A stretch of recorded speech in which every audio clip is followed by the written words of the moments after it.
Classes अपन पढ़ रहे थे एप्लीकेशंस इन जेनेटिक इंजीनियरिंग। क्या पढ़ रहे थे? Applications of genetic engineering. पहले अपन ने देखा था, किसमें देखा था? कृषि के क्षेत्र में। कृषि के क्षेत्र में क्या क्या पढ़ा था अपन ने? पहला तो कृषि के क्षेत्र में पढ़ा था अपन ने ट्रांसजेनिक फसलें। ट्रांसजेनिक फसलें कौन कौन सी थी? 4 थी। ट्रांसजेनिक फसलें कितनी पढ़ी थी अपन ने? 4। पहली फ्लेवर सेवर, जो टमाटर की ट्रांसजेनिक किस्म थी। क्या थी? टमाटर की ट्रांसजेनिक किस्म थी। क्या थी? Flavour saver. इसमें क्या होता है? इसमें ना ऐसी जीन डाली गई जो मतलब ना इसके लंबे जीवन का मतलब लंबे स्टोरेज के लिए और स्वाद में ज्यादा अच्छी हो। सेकंड बात करते हैं अपन गोल्डन राइस। गोल्डन राइस तो ये किसकी थी? ये चावल की ट्रांसजेनिक किस्म थी। किसकी थी? चावल की ट्रांसजेनिक किस्म। इसमें क्या था कि मतलब है ना, एक तो विटामिन ए व कैरोटीन, विटामिन ए व बीटा कैरोटीन से, इसमें बीटा कैरोटीन व विटामिन ए की मात्रा उच्च होती थी या हाई होती थी, जिसके कारण क्या होता है? रतौंधी रोग के लिए, रतौंधी रोग के उपचार के लिए इसका यूज किया जाता है। फिर थर्ड बात करते हैं ब्रेसिका नेपस। ब्रेसिका नेपस जो कि क्या थी? सरसों की ट्रांसजेनिक किस्म थी। इसमें क्या होता है? इसकी क्या करते हैं? इसमें हिरुडीन नामक क्या होता है? हिरुडीन नामक एक रसायन होता है जो क्या होता है? थक्का रोधी कारक होता है। क्या होता है? थक्का रोधी, जो रक्त का थक्का रोधी कारक होता है। जोंक में, वैसे ये नेचुरल देखें तो जोंक में पाया जाता है, लीच में पाया जाता है, लेकिन अपने इसमें ब्रेसिका नेपस जो वेराइटी है, ट्रांसजेनिक वेराइटी, इसमें ऐसी जीन है, इसमें ऐसी ट्रांसजीन डाली गई जो हिरुडीन प्राप्त होता है। और हिरुडीन प्राप्त कहाँ से होता है? अपन को इसके बीजों से प्राप्त होता है। कहाँ से प्राप्त होता है? बीजों से प्राप्त होता है। फोर्थ बात करते हैं अपन, तो फोर्थ बीटी कपास। ये बीटी कपास गोलकर्मी या जो सुरक्षा गोलकर्मी या जो कीट लगते थे कपास में, उनके प्रतिरोधी किस्म थी, और ये कपास की ट्रांसजेनिक किस्म थी। फिर बात करते हैं अपन कि आरएनए अंतरक्षेपण क्रिया, आरएनए तकनीक, आरएनए तकनीक। इसमें क्या होता है? दो आरएनए लेते हैं अपन, दोनों आरएनए एक दूसरे के पूरक होते हैं। क्या होते हैं? दोनों आरएनए एक दूसरे के पूरक होते हैं। और इसमें यूज किसका करते हैं? तंबाकू को निमेटोड संक्रमण से बचाते हैं। तंबाकू को किससे बचाते हैं? निमेटोड संक्रमण से बचाते हैं। निमेटोड कौन सा लगता है तंबाकू में? मेलिडोगाइना इंकोगनेशिया। मेलिडोगाइना तंबाकू में निमेटोड लगता है। और उसकी सुरक्षा के लिए क्या करते हैं? इसका आरएनए अंतरक्षेपण तकनीक अपनाते हैं। कौन सी? आरएनए अंतरक्षेपण तकनीक। आरएनए अंतरक्षेपण तकनीक होती क्या? आरएनए अंतरक्षेपण तकनीक क्या होती है? अपन आरएनए लेते हैं इधर से, और तंबाकू में जो निमेटोड होता है उसका डीएनए लेते हैं। उसका डीएनए और तंबाकू की जो भी यूकेरियोट कोशिका होती है उसका क्या लेते हैं अपन? आरएनए लेते हैं।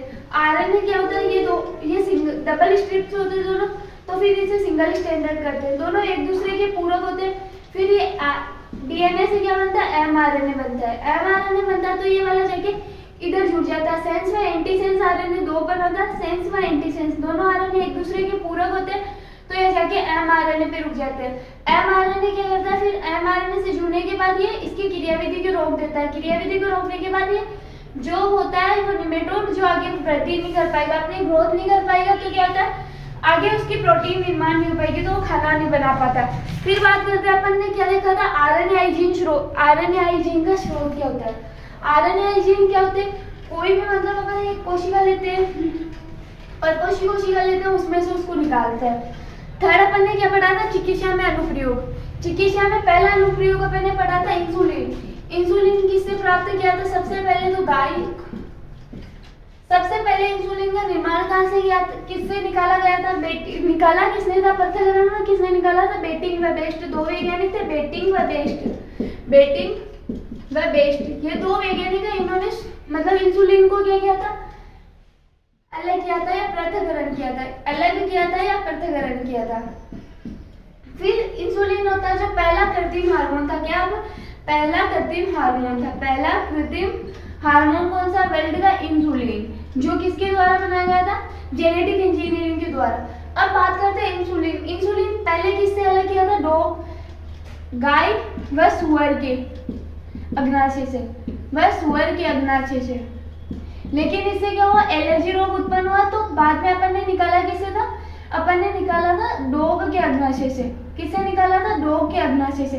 अब बात करते हैं डॉग के अग्नाशय से जो निकाला था वो क्या था? Pro insulin. पहले क्या होता है? प्रो इंसुलिन बनता है, बाद में इंसुलिन का निर्माण होता है। प्रो इंसुलिन क्या होता है? 84 अमीनो एसिड से मिलकर बना होता है, जो कि इनएक्टिव होता है।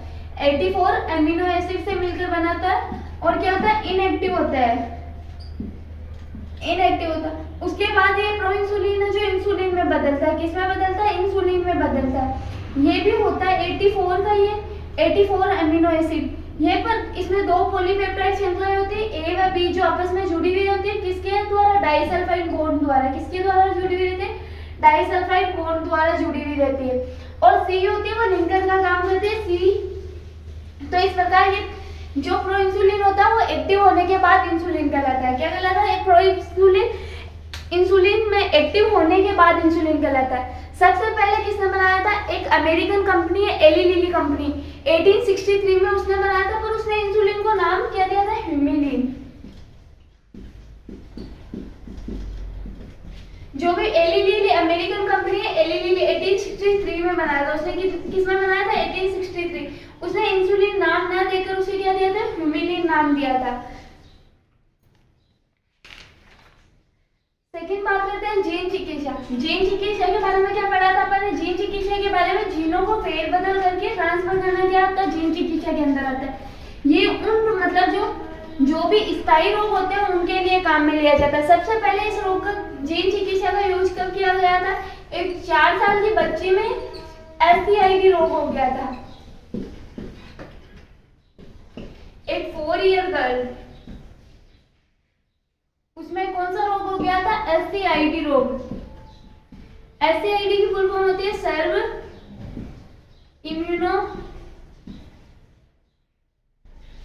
Severe combined immunodeficiency. Combined immuno deficiency.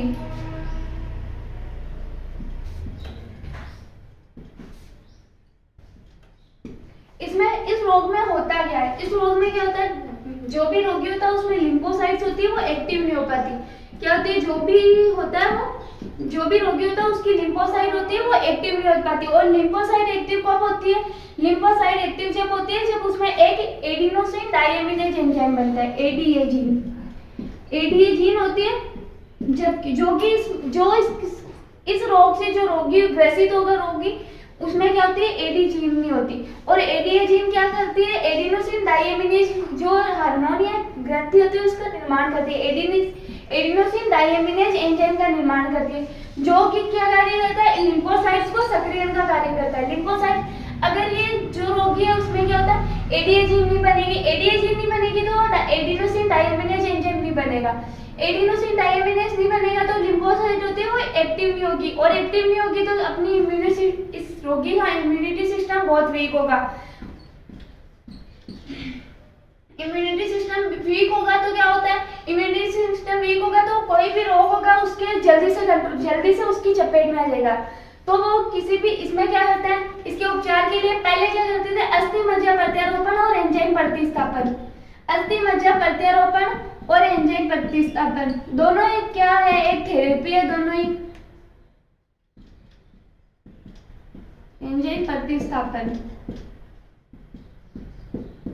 दोनों ही रोगों की चिकित्सा है। दोनों ही इसके जीन की, जैसे जीन है चिकित्सा है, वैसे ही दोनों अस्थि मज्जा प्रत्यारोपण और एंजाइम प्रतिस्थापन दोनों एक थेरेपी है रोग के उपचार के लिए। पर ये दोनों इस रोग के लिए क्या है? अपूर्ण मानी जाती है। इनसे क्या होता है? इसके पूरा स्थायी इलाज नहीं है। अब बात करते हैं अपन इसमें करते क्या जीन चिकित्सा में? जो भी रोगी है उसकी लिम्फोसाइट्स को निकालते हैं। लिम्फोसाइट्स को निकालने के बाद उनमें एडीए जीन, उनको पहले संवर्धित माध्यम में संवर्धित करते हैं। संवर्धन माध्यम में संवर्धित करने के बाद एडीए जीन उसमें ट्रांसफर करते हैं। ट्रांसफर करने के बाद एडीए जीन वाली जो लिम्फोसाइट्स अपन ने जिनमें एडीए जीन डाल दिए, उनमें क्या करते हैं? उनको वापस से रोगी के अंदर डाल देते हैं। रोगी के अंदर डालने से क्या होगा? वो एडीए जीन तो अपन ने डाल दी तो फिर वो एडिनोसिन डायमिनेज एंजाइम का निर्माण करेगा, और एडिनोसिन डायमिनेज क्या करता है? लिम्फोसाइट्स के सक्रियण को काम करेगा। अगर सक्रिय लिम्फोसाइट्स एक्टिव हो गई तो इसको इम्यूनिटी सिस्टम को स्ट्रॉन्ग बनाएगी। फिर पर ये बार बार करना पड़ता है क्योंकि लिम्फोसाइट्स अमर नहीं होती, इनका जीवन काल कितना होता है? 5 से 7 दिन का होता है। तो ये वीक में बार बार अपन को लेनी पड़ती है। 5 से 7 दिन का जीवन काल होता है, इस वजह से अपन को बार बार लेनी पड़ती है। अगर अपन बात करते हैं इसके स्थायी उपचार के लिए, तो इसका स्थायी उपचार कब संभव है, जब कोई भी भ्रूण है जो इस रोगी से मतलब ग्रसित है, इस रोग से ग्रसित है, जो भ्रूण है उसके मतलब भ्रूण अवस्था में या पहली जो स्टेज होती है, स्टार्टिंग स्टेज, तभी उसमें एडिनोसिन डायमीनेज उसकी लिम्फोसाइट को निकाल के एडिनोसिन डायमीनेज ये जीन है इसको मतलब ट्रांसफर कर दिया जाए, तो इसका स्थायी उपचार संभव है।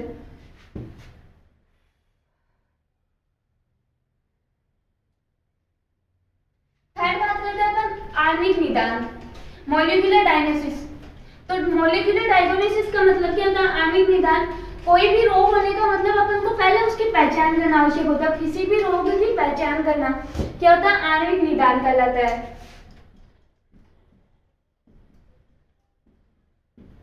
आणविक निदान, मॉलिक्यूलर डायग्नोसिस, इसका मतलब क्या होता है, अगर एक तरीके से देखें तो कोई भी टेस्ट, मॉलिक्यूलर एनालिसिस या मॉलिक्यूलर डायग्नोसिस का मतलब क्या होता है कि कोई भी रोग अपनी बॉडी में हुआ तो उसकी पहचान करना सबसे ज्यादा आवश्यक होता है। और जो मतलब क्या होता है, सीरम जांच, अपन मोस्टली देखते हैं किसी भी रोग की पहचान करने के लिए मोस्टली अगर नॉर्मली जनरली कुछ भी देखें तो आमतौर पे कौन सा अपनाया जाता है, सीरम जांच। इसमें कौन कौन से आते हैं, रक्त जांच व मूत्र जांच, रक्त जांच व मूत्र जांच, इन दोनों को ही क्या कहते हैं, सीरम टेस्ट कहते हैं। और इन दो सीरम टेस्ट से क्या होता है, जब मतलब ऐसे किसी रोग का पता नहीं चलता। रोग का पता कब चलता है, जब वो ज्यादा संख्या में मतलब उसके रोगाणुओं की संख्या ज्यादा बढ़ जाती है। और अपन को क्या चाहिए, अगर कोई भी मतलब रोग अपने बॉडी में हुआ तो सामान्यतः अपन को जब पता चलता है जब उसके लक्षण प्रकट होते हैं या अपन को उसके कुछ भी अपन को उसके सिम्टम्स दिखाई देते हैं, तब अपन को लगता है कि हाँ हम बीमार हो गए। अपन को मतलब वीकनेस वगैरह कुछ भी होती है तो अपन को लगता है कि हाँ हम बीमार हो गए। फिर अपन को डॉक्टर क्या सजेस्ट करता है, सीरम जांच जनरली। सीरम जांच में क्या कहता है, रक्त जांच और मूत्र जांच। और ये दोनों टेस्ट है जो मोस्टली कब पता चलता है, जब रोगाणुओं की संख्या ज्यादा होती है। और अगर अपन बात करते हैं तो इसका यूज क्यों करते हैं, इसका यूज अपन इसलिए करते हैं कि मतलब कोई भी रोग अपनी बॉडी में हुआ और उसकी मतलब स्टार्टिंग के स्टेज में अपन को पता चल जाए, उसके लक्षण भी ना दिखे उसके पहले अपन को पता चल जाए कि अपन को ये रोग हुआ है, तो जब अपन को कंट्रोल करने में जब आसानी रहती है, जब उसकी रोगाणुओं की संख्या कम रहेगी। अगर रोगाणुओं की संख्या कम रहेगी तो अपने आप को इजीली अपन उस पर कंट्रोल कर पाएंगे। और ये इसीलिए यूज किया जाता है क्योंकि जब रोगाणुओं की संख्या कम होती है तभी अपन को रोग का पता चल जाता है। रोगाणुओं की संख्या जब कम होती है तो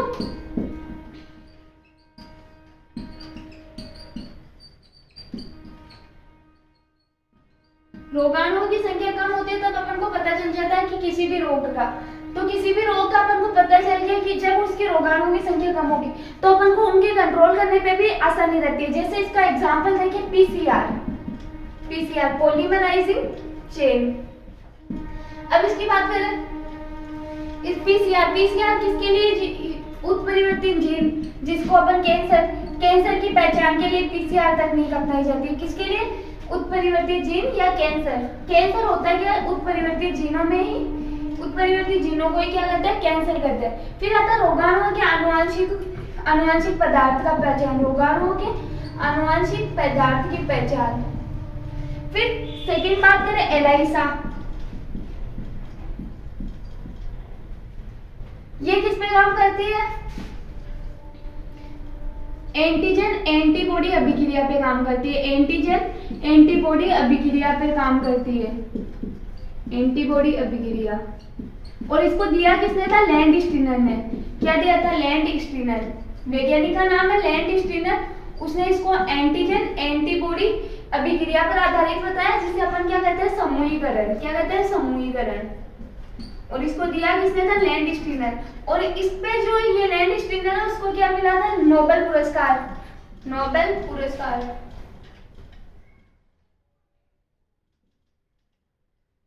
क्या बात करते हैं, ऑटो रेडियोग्राफी तकनीक, ऑटो रेडियोग्राफी तकनीक।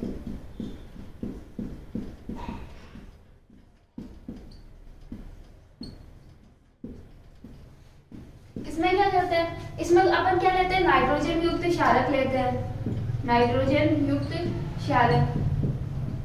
और जो भी अपन ने डीएनए निकाला या आरएनए निकाला उसके उसे छोटे छोटे खंडों में बांट देते हैं, जिन्हें अपन क्या कहते हैं, प्रोब। डीएनए के छोटे छोटे खंड।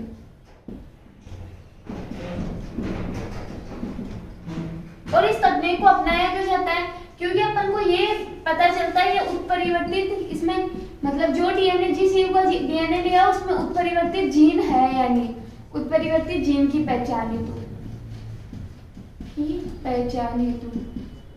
इसमें क्या कहते हैं, प्रोब ले लिया, डीएनए के छोटे छोटे खंड कर लिए, उसके बाद उसको नाइट्रोजन युक्त क्षारक में डालते हैं। नाइट्रोजन युक्त क्षारक में डालने के बाद उसमें करते क्या अपन, नाइट्रोजन युक्त क्षारक में जैसे ही उसमें डाला उसे करते क्या, बाद में अपन पता लगाते हैं कि मतलब हुआ क्या था। इसमें एक प्लेट होती है, उसमें डालते हैं उसे, प्लेट में रखने के बाद अपन को क्या पता चलता है कि अगर इसका कलर चेंज होता है, कलर चेंज होता है तो ये जीन उत्परिवर्तित जीन है, अगर कलर चेंज नहीं होता तो क्या होता है, उत्परिवर्तित जीन नहीं है। अब बात करते हैं अपन, पढ़ते हैं दूसरा, आज का नया टॉपिक है आनुवांशिक रूपांतरित जंतु। क्या है आनुवांशिक रूपांतरित जंतु?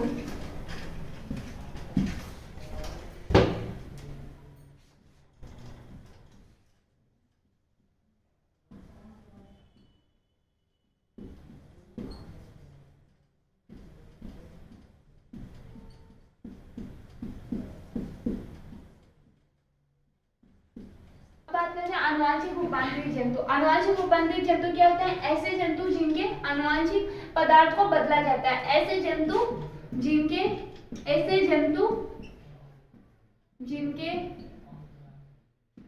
आनुवांशिक पदार्थ को बदला जाता है।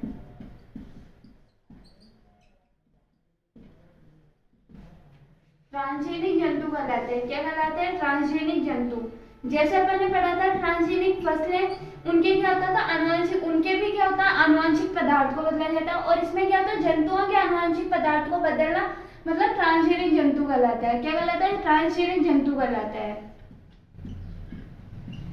मोस्टली अपन अगर बात करते हैं तो 70% जो होता है ट्रांसजेनिक जंतु चूहे ही होते हैं। 70% जंतु ट्रांसजेनिक जंतु चूहे ही होते हैं। ट्रांसजेनिक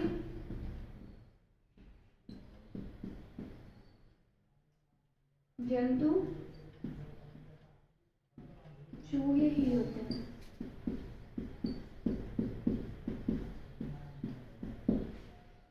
अगर आनुवांशिक रूपांतरित जंतु होते क्या, आनुवांशिक रूपांतरित जंतु क्या होते हैं, ऐसे जंतु जिनके आनुवांशिक पदार्थ को बदला जाता है और उन्हें ट्रांसजेनिक जंतु कहते हैं। अगर बीच में मतलब कहीं भी बात करें तो 70% ट्रांसजेनिक जंतु होते हैं, वो क्या होते हैं, चूहे ही होते हैं। और पहला ट्रांसजेनिक जंतु भी चूहा ही है। क्या है, पहला ट्रांसजेनिक जंतु भी चूहा ही है। पहला ट्रांसजेनिक जंतु चूहा।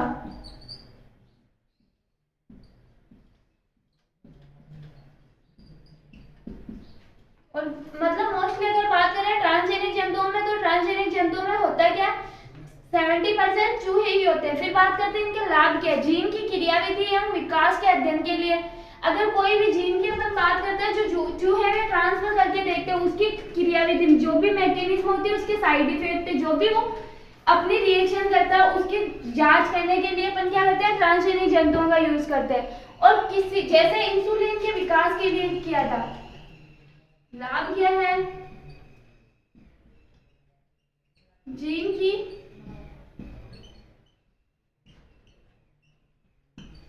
क्रियाविधि की पहचान हेतु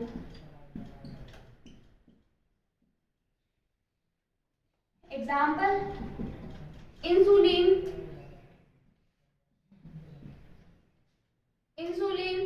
के समान विकास कारकों का अध्ययन। इंसुलिन के समान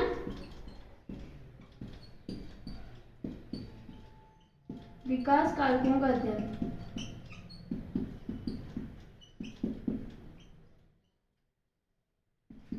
अब बात करते हैं जीन की क्रियाविधि कैसे पहचानते हैं। अगर अपन ने किसी भी ट्रांसजेनिक जंतु को लिया, जैसे चूहा लिया, उसमें कोई भी ट्रांसजीन डाली, अगर ट्रांसजीन डालने के बाद अपन देखते हैं उसमें क्या इफेक्ट हुआ, कोई नए सिम्टम तो दिखाई नहीं दिए, वो किस प्रकार काम कर रही है जो जीन अपन ने डाली। अगर अपन जिस जीन को जिस पॉजिटिव वे से डालते हैं, अगर वो पॉजिटिव वे में काम कर रही है तो अपने लिए यूजफुल होगी। अगर अपन देखते हैं उसमें पहले क्या करते हैं, टेस्ट करते हैं, अगर वो उसके लिए मतलब चूहे पे अगर साइड इफेक्ट की तो वो अपनी बॉडी पे भी साइड इफेक्ट करेगी, तो उसको क्या करते हैं, उसे कैंसिल कर देते हैं। तो इसके लिए क्या करते हैं, आनुवंशिक जंतुओं का यूज करते हैं, क्योंकि ऐसे डायरेक्ट अपन ऐसे तो है नहीं कि इंसानों पे कोई भी इंसानों पे मतलब ऐसे टेस्ट करेंगे, इंसानों पे कर नहीं सकते, तो जानवरों का यूज करते हैं। जानवरों में भी सबसे ज्यादा अपन 70% चूहों का ही ट्रांसजेनिक जंतुओं के रूप में यूज लेते हैं। और ट्रांसजेनिक जंतुओं का यूज इसलिए लेते हैं, कोई जो भी अपन ने ट्रांसजीन डाली उसमें उसके साइड इफेक्ट या उसके जो भी मतलब मेटाबॉलिज्म क्रिया है वगैरह देखने के लिए अपन इसका यूज करते हैं। फिर बात करते हैं इंसुलिन के समान विकास कारकों का अध्ययन। जैसे इंसुलिन अपन ने देखा क्या था, कृत्रिम हार्मोन देखा था। इंसुलिन क्या है, कृत्रिम हार्मोन, कृत्रिम हार्मोन था। तो अपन ऐसे तो डायरेक्ट मैंने कोई कृत्रिम हार्मोन बनाया, ऐसे तो है नहीं कि डायरेक्ट इंसानों पे डाल दिया।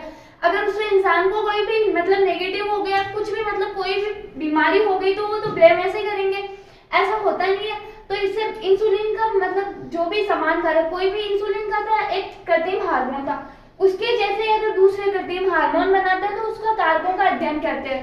इंसुलिन का कारक कौन सा था, प्रो इंसुलिन। क्या था, प्रो इंसुलिन। तो जैसे प्रो इंसुलिन होता है उसी प्रकार इन ट्रांसजेनिक जंतुओं पे, ट्रांसजीन जंतुओं पे क्या करते हैं, यूज करते हैं अपन। फिर बात करते हैं सेकेंड इनका यूज क्या होता है, रोगों के अध्ययन के लिए, रोगों के अध्ययन के लिए।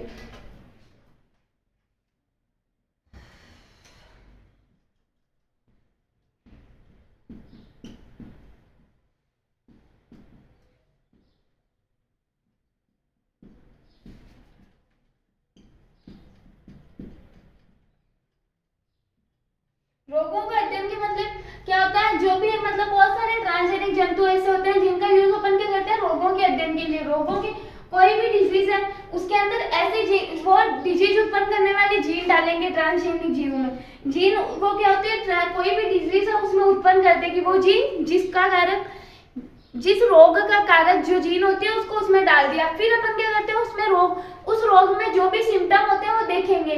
उसमें क्या होता है, जो भी जंतु अपन ने लिया जिसमें ट्रांसजीन डाली गई उसमें वो अपने सारे सिम्टम दिखाएगी।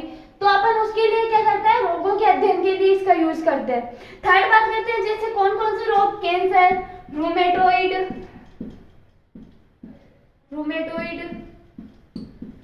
एक्सेट्रा, ये सब रोगों के लिए यूज करते हैं। थर्ड बात करते हैं वैक्सीन व रसायनों के परीक्षण हेतु, वैक्सीन व रसायनों के परीक्षण हेतु, वैक्सीन व रसायनों के परीक्षण हेतु।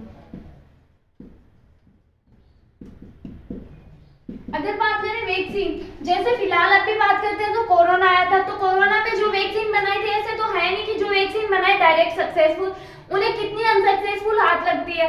तो वो क्या करते हैं, पहले जो भी कोरोना से जो कोरोना की जो जीन थी जो चूहे में डाली, फिर जो वैक्सीन बनाई उस पे उसको मतलब परीक्षण करते हैं, उस पर उसका टेस्ट करते हैं कि मतलब उससे कोरोना की प्रतिरोधकता उत्पन्न होती है या नहीं होती।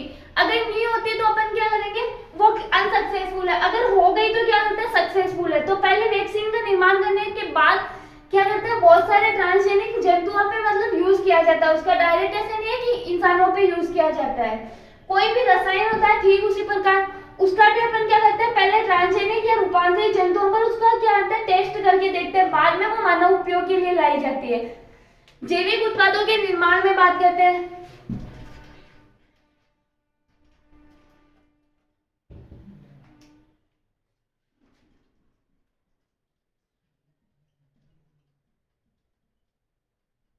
जैविक उत्पादों के निर्माण में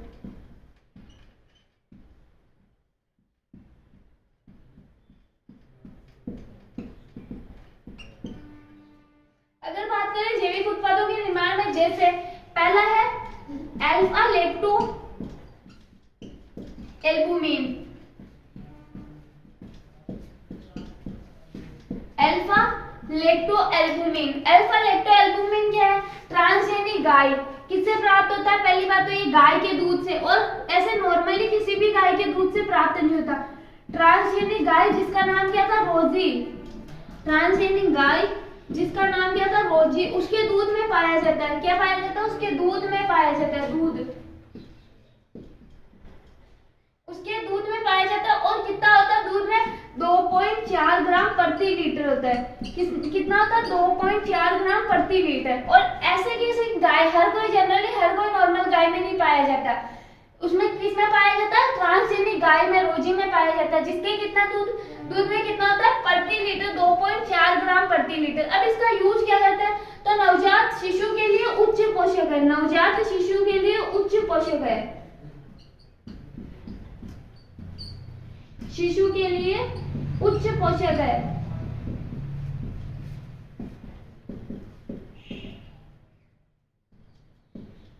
अल्फा लैक्टो एल्बुमिन किससे प्राप्त होता है? ट्रांसजेनिक गाय रोजी से प्राप्त होता है। और रोजी से भी कैसे प्राप्त होता है? उसके दूध में पाया जाता है। 2.4 ग्राम प्रति लीटर पाया जाता है। और इसका यूज क्यों करता है अपन? नवजात शिशु के उच्च पोषक के लिए। जो भी नवजात शिशु होते हैं उनको उच्च पोषक देने के लिए इसका यूज करते हैं। सेकंड बात करते हैं alpha antitrypsin. Alpha antitrypsin, alpha antitrypsin ये भी एक जैविक उत्पाद है जो किससे प्राप्त होता है? ट्रांसजेनिक भेड़ से प्राप्त होता है। किससे प्राप्त होता है? ट्रांसजेनिक भेड़ के दूध से भी। ट्रांसजेनिक भेड़ के दूध से, भेड़ के दूध से। अल्फा एंटीट्रिप्सिन कहां से प्राप्त होता है? भेड़ की, ट्रांसजेनिक भेड़ के दूध से प्राप्त होता है। अब इसका यूज क्या करते हैं अपन? इसका यूज क्यों करते हैं? वात स्फीति या एम्फाइसेमा। वात स्फीति एक रोग होता है जो श्वास संबंधी रोग है। वात स्फीति या एम्फाइसेमा ये सांस संबंधी रोग है। इसके उपचार के लिए अपन क्या करते हैं? इसका यूज करते हैं अल्फा एंटीट्रिप्सिन का। और ये अपन को प्राप्त कहां से होता है? एक ट्रांसजेनिक भेड़ है, ट्रांसजेनिक भेड़ के दूध से अपन को प्राप्त होता है अल्फा एंटीट्रिप्सिन, जो कि किसके उपचार के लिए? वात स्फीति या एम्फाइसेमा रोग है उसके उपचार के लिए। ठीक है, आज की क्लास के लिए इतना ही, बाकी अपन कल की क्लास में पढ़ेंगे।